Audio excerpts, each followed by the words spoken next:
अस्सलाम वालेकुम जी व्यूअर्स, की हाल है तुहाडा? ठीक ठाक हो? हमेशा की तरह उम्मीद है कि इंशाल्लाह तुसीं ठीक ठाक होवोगे। असीं कल तुहानूं काम थोड़ा चेक कराया सी। कल असीं दीवारां लाइयां ने। अज तुहानूं छोटा जिहा एक मैसेज देन लगे हैं कि दीवारां दी मजबूती ज़्यादा किस तरह होंदी है। यह बच्चा पानी ला रहा है। जिन्नी देर तक तुसीं दीवार नूं सही तरह पानी नहीं लांदे, ਉਹਦੀ ਤਰਾਈ ज़्यादा अच्छी नहीं करते। जिन्ना मर्जी ज़्यादा तेज़ मसाला लाओ या जिन्ना मर्जी तुसी अच्छा मसाला लाओ, तेज़ लाओ, उसकी मजबूती नहीं होती। गर्मियों च खास तौर पर धुप्प की मकदार ज़्यादा होती, जिसकी वजह तो सीमट सड़ जाता है, उसकी मजबूती पकड़ नहीं होती। इसलिए लिहाजा उसकी तराई काम के अहम किरदार है। उन्होंने अच्छी तरह उन्होंने तराई करो, उसकी मजबूती ज़्यादा हो, एक उसकी खूबसूरती ज़्यादा होती है। उस तो बाद अज इंशाअल्लाह असीं दोबारा तरतीब काम की शुरू कर लगे हैं। जी बकाया साडियां दीवारां रह गई ने, वो बारे तुहानूं आस्ता आस्ता दसी जावांगे कि यह चीज़ जी इस तरह करनी है, यह चीज़ इस तरह करनी है। तो तुहाडा तावन साडे लई बड़ा एक अहम चीज़ है। तो साडे जिहड़े उस्ताद मोहतरम ने तुहानूं बाकी वीडियो में भी दसदे रहंदे ने, तुहानूं अच्छी रहनुमाई करदे रहंदे ने तुहाडे काम दे बारे दे विच। इसलिए उन्हां दे चैनल नूं सबसक्राइब करो ते लाइक करो, कमेंट करो। तुहानूं कल भी दस्सिया सी कि तुहाडे ज़हन च कोई अच्छा मशवरा, तुहाडे ज़हन च कोई अच्छी टिप होवे, सानूं भी दसो, असीं उहनूं भी मद्देनज़र रखांगे। ते साडे कोल भी जिहड़ी चीज़ है, साडे कोल जिहड़ी तुहानूं चीज़ पसंद आंदी है, ਉਹਦੇ बारे भी दसो कि भाई तुहानूं चीज़ क्या पसंद आई है, तुहाडे ਉਹ नॉलेज विच इजाफा होया है।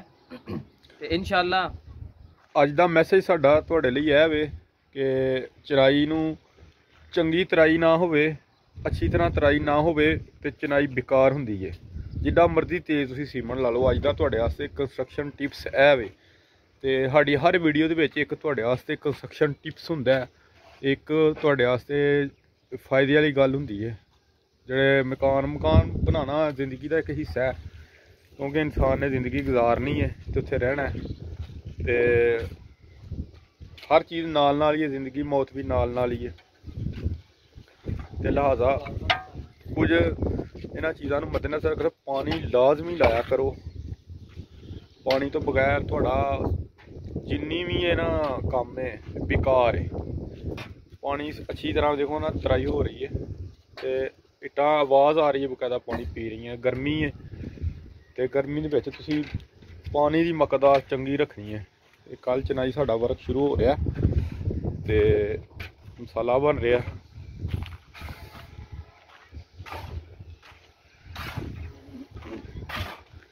ਚਾਰ ਦੀ ਚਨਾਈ ਦੇ ਵਿੱਚ ਤੁਸੀਂ ਇੱਕ ਚਾਰ ਦਾ ਮਸਾਲਾ ਲਾਓ, ਇੱਕ ਦਾਬੜਾ ਸੀਮਟ, 4 ਦਾਬੜੇ ਰੇਤ। ਤੇ ਇਸ ਤਰ੍ਹਾਂ ਤੁਹਾਡੀ ਚਨਾਈ ਮਜ਼ਬੂਤ ਹੋਏਗੀ। ਲੇਕਿਨ ਸੀਮਟ ਤੇਜ਼ ਕਰਨ ਦਾ ਮਕਸਦ ਇਹ ਹੁੰਦਾ ਹੈ ਕਿ ਚਨਾਈ ਮਜ਼ਬੂਤ ਹੋਵੇ। ਤੇ ਮਜ਼ਬੂਤ ਤਾਂ ਹੁੰਦੀ ਹੈ ਜਿੰਨਾ ਤੱਕ ਪਾਣੀ ਲਾਓ। ਪਾਣੀ ਚਨਾਈ ਨੂੰ ਨਾ ਲੱਗੇ ਤੇ ਬੇਕਾਰ ਹੋ ਜਾਂਦੀ ਹੈ, ਮਸਾਲਾ ਆਪਣਾ ਆਪ ਛੱਡ ਦਿੰਦਾ ਹੈ। ਤੇ ਰਿਕੁਐਸਟ ਹੈ ਚੈਨਲ ਨੂੰ ਸਬਸਕ੍ਰਾइब ਕਰੋ ਤਾਂ ਕਿ ਤੁਹਾਡੇ ਤੱਕ ਵੀਡੀਓ ਪਹੁੰਚਦੀਆਂ ਰਹਿਣ ਸਾਡੀਆਂ। ਤੇ ਤੁਹਾਡੇ ਨਾਲ ਗੱਪਸ਼ਪ ਹੁੰਦੀ ਰਹਿੰਦੀ ਹੈ। ਅੱਲਾ ਹਾਫਿਜ਼ ਜੀ। चैनल सबसक्राइब कर दिया जो, कमेंट्स लाजमी कराया करो। जोड़े दोस्त मेरे कमेंट्स करते हैं बहुत शुक्रिया उन्होंने। तो कुछ चीज़ा पूछते हैं गाय बगाई, असीं दसदे रहने, तो फिर भी असीं दसांगे तुहानूं। अल्लाह हाफिज़।